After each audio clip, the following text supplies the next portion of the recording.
In my vlog on Shropshire Folklore of Mary Webb, I mentioned that Mary was heavily influenced by Charlotte Burne, and a jointly authored book, Shropshire Folklore, A Sheaf of Gleanings. I actually find that A Sheaf of Gleanings is ready available both from booksellers and online. So I've decided to begin a series based from the large and detailed book. Where I can, I'll augment it with additional materials. I think I also need to apologise that it'll mostly use still photography that I can find on the internet. As from Indonesia, I often cannot find relevant video clips, and I'm most unlikely to return to the UK again.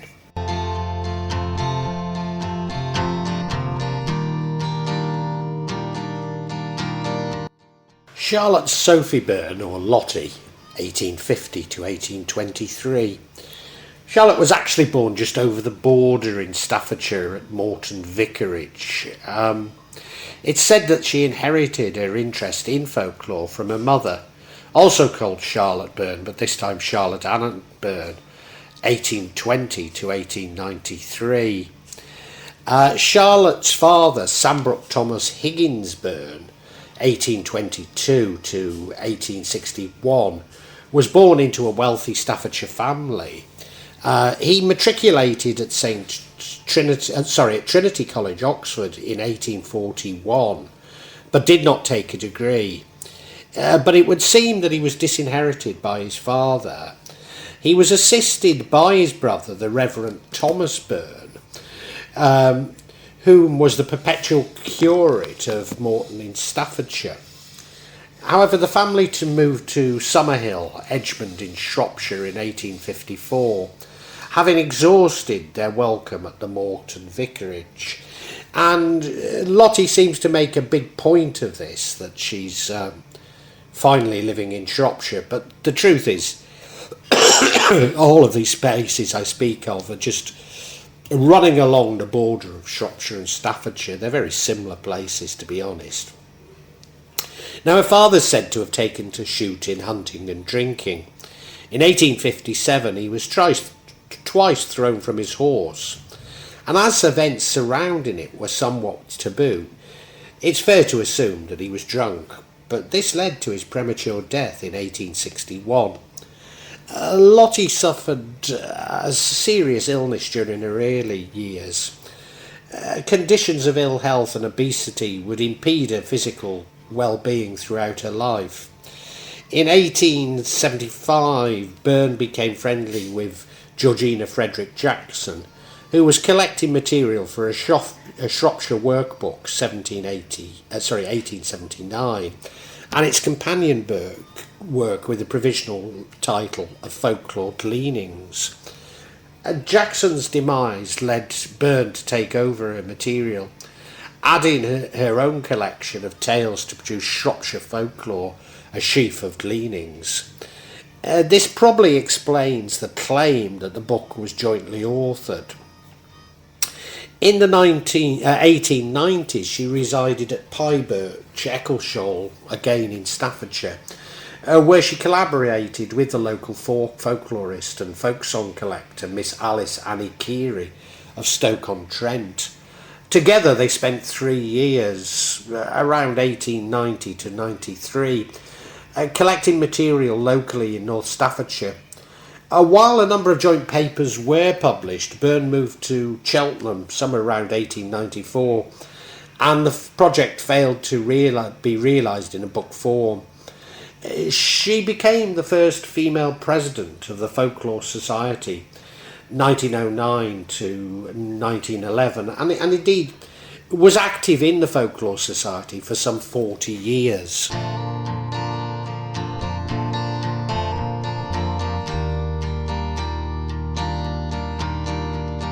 And Lottie describes a number of traditional nursery rhymes.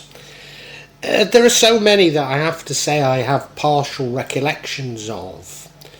But as my father and his aunt, who often looked after me, were originally from Liverpool, I cannot be certain of how many were authentically Shropshire. One that Lottie mentions that I remember was knock at the door. Knock at the door, tapping on the child's foothead. Ring the bell, pulling an ear. Peep through the keyhole, encircling the eye with the forefinger and thumb. Lift the latch, pulling up the nose. Wipe the shoes, stroking the upper head. Walk in, putting a finger in the mouth. Chin, chin, chin, choker.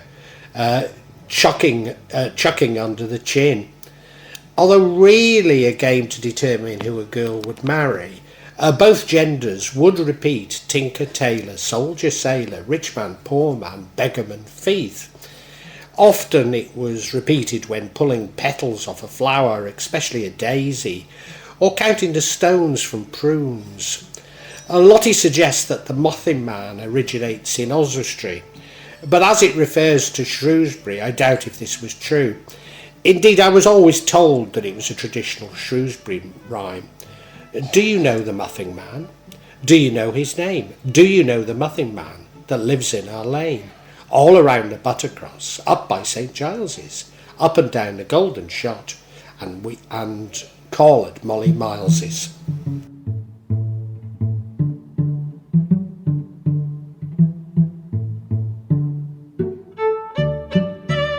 There were so many traditional riddles. Lottie mentions one that appeared on Condover church clock. Many may inspect me, some may find fault with me, but few there be can mend me. Or on the beehive in Kingsland, within this hire we are alive. Good liquor makes us funny. If you are dry, come in and try and the flavour of our honey.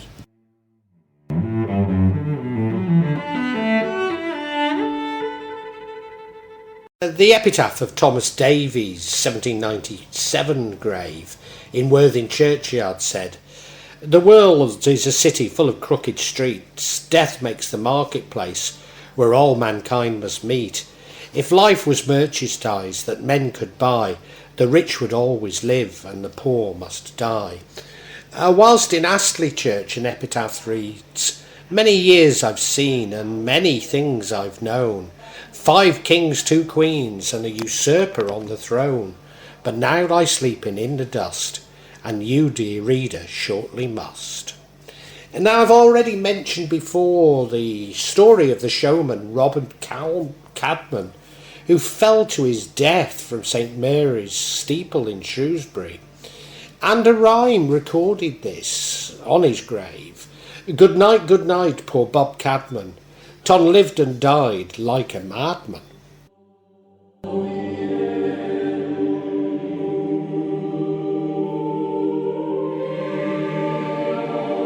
The rhymes I recall from my childhood include Shropshire born and Shropshire bred, strong in the arm and thick in the head, although I suspect that Yorkshire has a greater claim to this.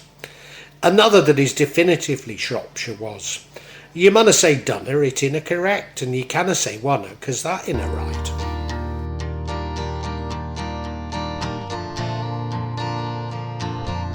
Memories of many proverbs and local sayings.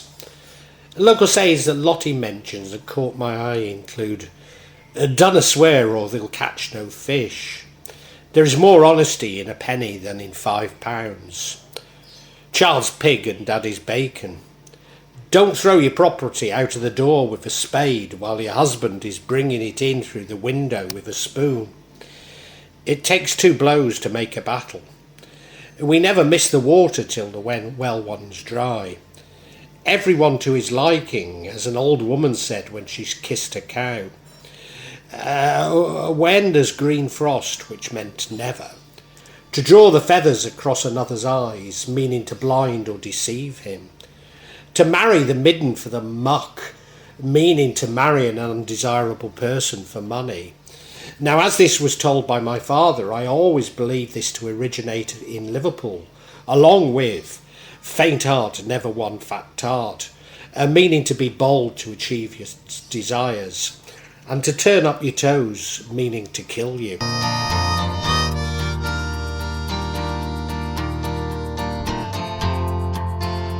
Church bells are a popular subject folk rhymes. A nut and a kernel, say the bells of Acton Burnell. A pudding in a pot, say the bells of Acton Scott.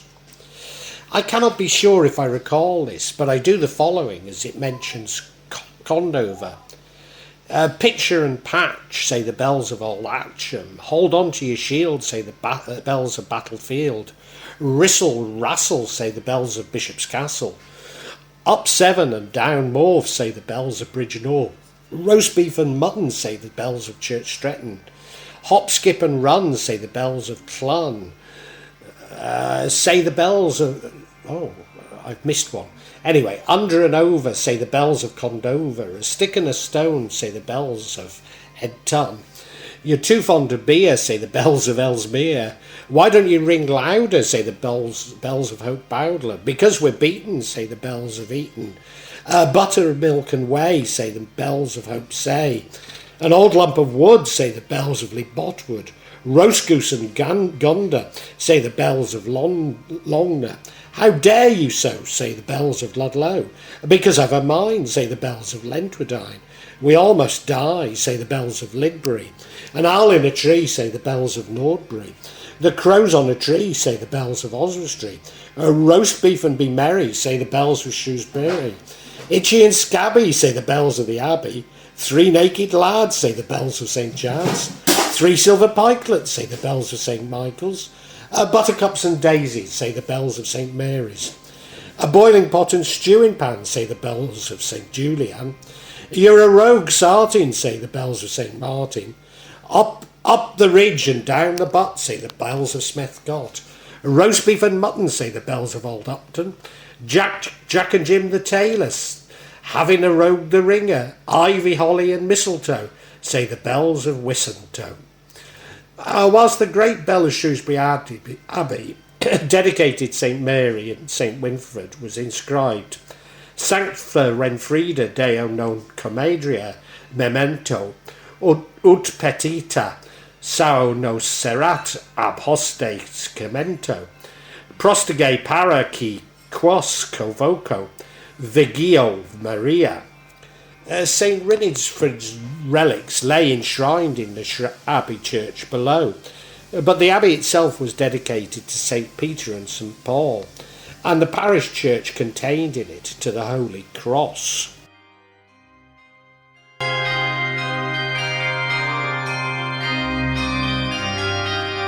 As a child in the 1960s, I recall many games from the playground at Condover School, but I'm also aware of a good many that I've forgotten. Whilst the boys and the girls did play together, there was a distinction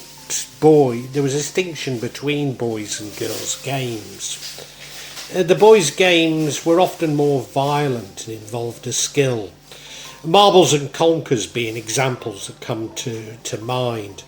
The forfeit being a destroyed conker or the loss of one's marbles.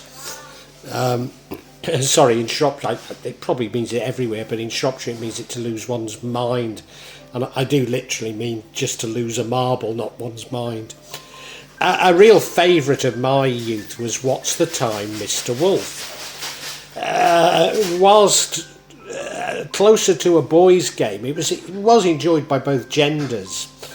And it's a variant of the many it games by which the loser becomes it.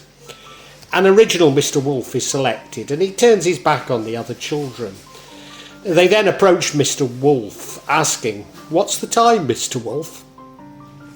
To which Mr. Wolf replies with a time, such as 2 o'clock.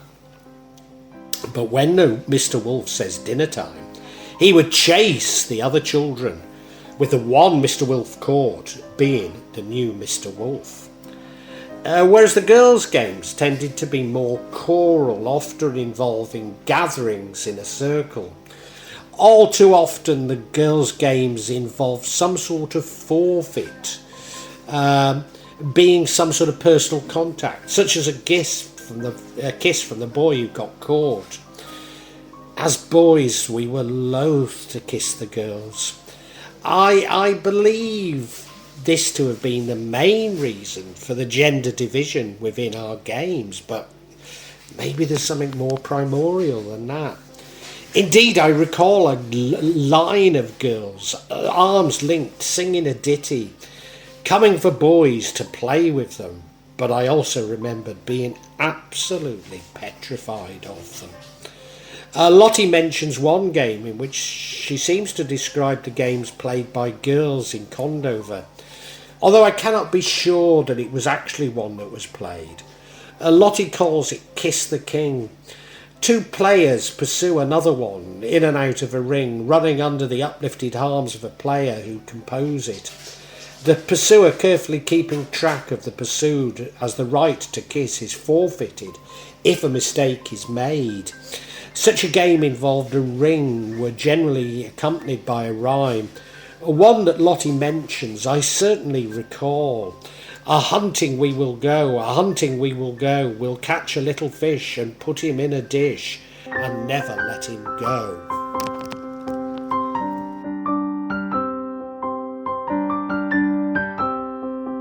Many games could be described as dramatic games involving a story, often with some sort of moral to it. One I recall is Nuts in May, which, as I recall, it was played on particularly cold days. The players forming two rows facing each other, advancing and retiring alternatively. They then draw a boundary line on the ground between them. It was played to the rhyme. First row, nuts in May, here we come gathering nuts in May on a cold and frosty morning. Second row, and who could you come to gather away, etc. And we have come to gather Susan away, etc.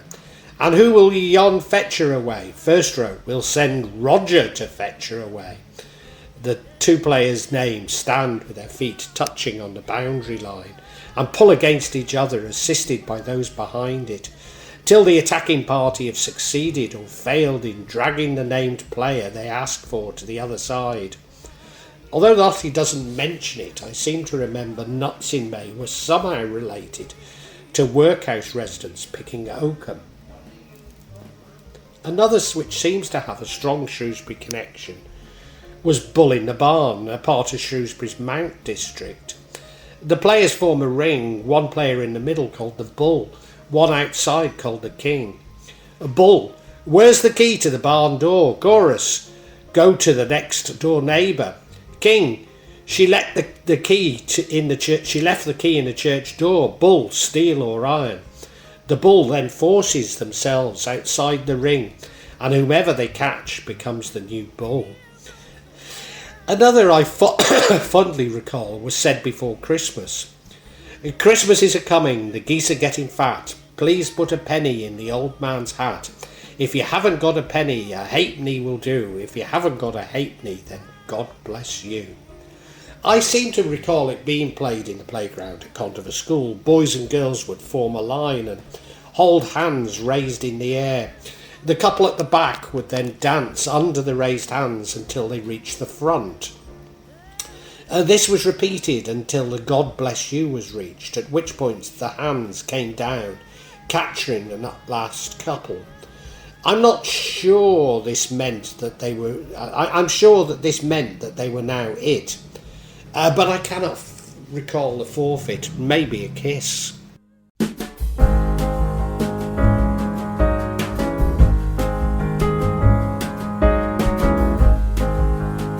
Well, that concludes my series on a sheaf of gleanings, or at least I think it does. I mean, it's a huge collection, and if it's well received, I could be tempted back to it. So leave a comment if you want more. But they won't be as good, I don't suppose. I've sort of taken the best. A number of things have struck me in reading it that I propose to describe by way of a summary. Even though the book is less than 140 years old, there's so much allegory which is a little bit difficult to decipher. Now, admittedly, it talks of things older than 140 years ago, but nevertheless, she there's much of the allegory she doesn't explain. And now, I don't think this is the place for me to talk about the scriptures, but if it's difficult to understand a book from 140 years ago, is it not a supreme arrogance to interpret books from thousands of years ago literally? Well, it's just a view. On the subject of religion, it shows how early traditions have been incorporated into Christianity. Then how Catholic mysticism, for want of a better word, had somewhat been watered down by the Anglican Church. Nevertheless, it does illustrate the importance of the Church some 140 years ago compared to now. And in particular, St Chad's Church, which, as you know, I attended, which I guess was the establishment church of Shrewsbury, but, well, no, I suppose it was. I speak of earlier traditions, and we can only speculate what they were, but I can see the influence of animistic beliefs interspersed throughout the book. Yes, these have been given a sort of veneer of Christian moralism, but they do seem to point to a much more caring and respectful attitude towards nature, and indeed an acceptance of how things are, in contrast to the modern day preoccupation with micromanaging everything. And maybe the Celtic or Welsh traditions provide a clue as to the old beliefs of Shropshire. You see, following the collapse of the Roman Empire, Wales actually seemed far more cultured and civilised than much of England. That Shropshire prior to the Saxon invasion shares so much with Wales comes as no surprise. You may reject this explanation, but it's one that I believe, and that is that there is many ghost stories appear to point to these animistic morals. Of course, their true meaning now has been completely lost, and we only focus on the salacious details, often seeing it as a part of tourism promotion. But what does surprise me is how Shropshire looked far more towards northern England and the Midlands. This confirms my perception that in the 1960s we would say Shropshire was next to Wales, or south of Liverpool or Manchester, but never to the west of Birmingham. Of course, East Shropshire was much more likely to have links with Staffordshire and the Black Country. But again, the distinction between East and West Shropshire is all too apparent in this collection. As the cradle of the Industrial Revolution, it's not surprising to find conditions in the Iron Bridge Gorge almost reminiscent of Engels' Manchester, whilst West Shropshire was distinctly agrarian, even feudal, and seemingly holding on to more traditions. However, Shrewsbury itself was much more mercantile. These very different economic relationships and the tensions that they caused are also very much in evidence. So much of what is described as folklore appears to have represented how tradition was used to challenge authority, sometimes even traditional authority, but nevertheless it was this custom and practice, this tradition, that was the challenge. But what shocked me the most is just how many of these traditions I recall from my childhood in the 1960s. I have no idea if these traditions remain in Shropshire's rural areas today, but I have to say, regrettably, I somehow doubt it. Indeed, what I detect is the commodification of our past and indeed our childhood, so that now even children's games have been supplanted by toys and commercial games.